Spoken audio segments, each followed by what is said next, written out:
Hey dude, welcome back to my YouTube channel. ഞാൻ ഇന്ന് ഉണ്ടാക്കുന്നത് ഈസി പീസി ആയിട്ടുള്ള ഇങ്ങനെ കുക്കറിൽ നമുക്കൊരു പഴം പുഴുങ്ങിയെടുക്കാമെന്ന്. ഞാൻ ഇന്ന് ജിമ്മ് കഴിഞ്ഞ് വന്നപ്പോഴാണെങ്കിൽ ആശാൻ എൻ്റെ അടുത്ത് പൊതുവേ നമ്മുടെ ജിമ്മിലുള്ള മാസ്റ്റേഴ്സ് നമ്മുടെ അടുത്ത് പറയുന്നത് നന്നായിട്ട് ബൂസ്റ്റ് കഴിക്കാൻ, നല്ലോണം പീനട്ട്, എഗ്ഗ്, ഷുഗർ കട്ട് അങ്ങനെ ഇങ്ങനെയൊക്കെ പറയുന്നുണ്ട്. അപ്പോൾ ഇതിനകത്ത് ഇമ്പോർട്ടൻ്റ് ആയിട്ട് എൻ്റെ അടുത്ത് പറഞ്ഞത് ഏത്തപ്പഴം നന്നായിട്ട് പുഴുങ്ങി കഴിക്കാമെന്ന്. എഗ്ഗിനോടൊപ്പം തന്നെ PCOD ഉള്ളത് കൊണ്ട് തന്നെ എഗ്ഗ് കഴിക്കണേ അതിൻ്റെ കൗണ്ട് കുറച്ചിട്ട് ഇതുപോലത്തെ പ്രോട്ടീൻ ആയിട്ടുള്ള ഐറ്റംസ് കഴിക്കാൻ പറ്റും.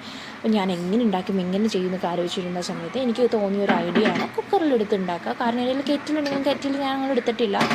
ഒക്കെ ഞാൻ പുതിയ ഷിഫ്റ്റ് ആയതിൻ്റെ ബേസിൽ എൻ്റെ എല്ലാം അങ്ങനെ ഒന്നും എടുത്തിട്ടില്ല. പിന്നെ അപ്പോൾ ഞാൻ നോക്കിയപ്പോൾ കുക്കറിൽ പൊതുവെ എല്ലാവരും നമുക്ക് അടിച്ചിട്ടുണ്ടാക്കാൻ പറ്റുന്ന സാധനം ആയതുകൊണ്ട് ഞാൻ കുക്കറിലേക്ക് എടുത്തു. പഴമാണെങ്കിൽ ഞാൻ എടുത്തത് അത്രയും നന്നായിട്ട് വാഷ് ചെയ്ത്. അൺഫോർച്യുനേറ്റ്ലി ഞാൻ എൻ്റെ പിക്ക് എടുക്കാൻ മറന്നു പോയി. വേറെ ഒന്നും കൊണ്ടല്ല, ആ ടൈമിൽ അത് ക്ലീൻ ചെയ്യാനായിട്ട്. കാര്യം നമ്മൾ പൊതുവെ മാർക്കറ്റിൽ നിന്ന് വാങ്ങിക്കുന്ന സമയത്താണെങ്കിൽ അത് ആ മാർക്കറ്റിൽ നിന്ന് കർഷകരും കൊണ്ട് അത് അവിടെ ഇങ്ങനെ വെക്കുന്ന അവിടെ നിന്ന് അങ്ങോട്ട് കുറേ പ്രോസസ്സിലൂടെ നമ്മുടെ ഹാൻഡിൽ എത്തണം. പക്ഷേ അവിടെയൊക്കെ കുറേ വേസ്റ്റും കാര്യങ്ങളൊക്കെ ബാക്ടീരിയയും കാര്യങ്ങളൊക്കെ ഉണ്ടാവും. അതൊക്കെ അവോയ്ഡ് ചെയ്യാൻ വേണ്ടിയിട്ടാണ് ഞാൻ വാഷ് ചെയ്യുന്നത്. വാഷ് ചെയ്തിട്ട് ഇങ്ങനെ രണ്ടൊക്കെ കട്ട് ചെയ്ത് കുക്കറിലിടുന്നു. വെള്ളത്തിൽ പഞ്ചസാരയും ഉപ്പ് ഒന്നും ഇടുന്നില്ല കേട്ടോ, അത് ഇട്ട് കഴിഞ്ഞാൽ പണി പാളും, അതുകൊണ്ടാണ്.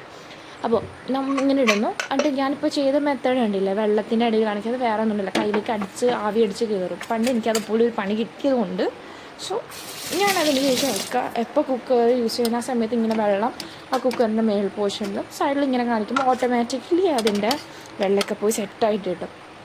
പിന്നെ ഞാനിത് അത്ര പെർഫെക്റ്റായിട്ട് വന്നിട്ടില്ല.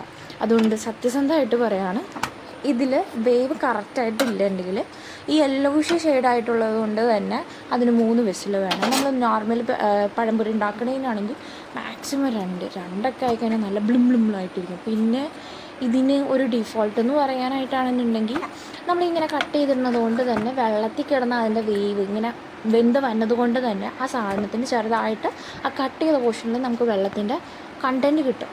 സോ അവിടെ ഒരു ചെറിയൊരു ഫ്ലോപ്പ് ഉണ്ട്, മനസ്സിലായോ? ചെറിയൊരു ബാക്കി റെസ്റ്റ് ഓഫ് ദം അടിപൊളി മക്കളെ, അടിപൊളി. കാര്യം നമ്മൾ കുക്കറിലിട്ടുണ്ടാക്കിയതെന്ന് പറയില്ല, നമ്മൾ ആവി കയറ്റിണ്ടാക്കിയ അതേ എക്സാക്റ്റ് ടേസ്റ്റും കാര്യങ്ങളാണ്.